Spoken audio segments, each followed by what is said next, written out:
આજે આપણે વાત કરીશું રોબોટિક ની રિપ્લેસમેન્ટ અને કન્વેન્શનલ ની રિપ્લેસમેન્ટમાં શું ફરક હોય છે.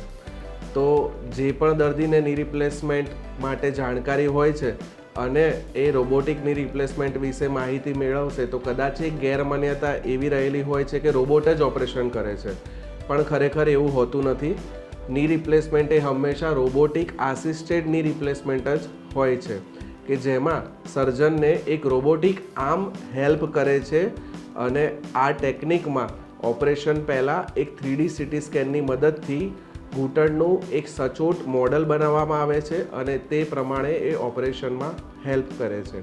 અને આ રોબોટિક ની રિપ્લેસમેન્ટથી 1 મિલીમીટર જેટલી આપણને ચોક્કસાઈ મળે છે અને એનાથી જે ઘૂંટણનું ની રિપ્લેસમેન્ટ છે એનો સાંધો એકદમ વ્યવસ્થિત રીતે ફિટ કરવામાં આવે છે અને તેના ફાયદા તરીકે ઝડપી રિકવરી અને સોજો ઓછો આવે અને દુખાવો ઓછો, એ ફાયદા કહી શકીએ. પણ એની સાથે જ કન્વેન્શનલ ની રિપ્લેસમેન્ટ પણ એટલું જ સક્સેસફુલ છે, પણ એમાં હ્યુમન એરરના ચાન્સીસ રહેલા છે. એટલે જો કોઈ કુશળ સર્જન, ઘણા અનુભવી સર્જન એ જ ચોકસાઈથી ઓપરેશન કરશે તો તે રોબોટિક ની રિપ્લેસમેન્ટ જેટલું જ પરિણામ આપી શકે છે.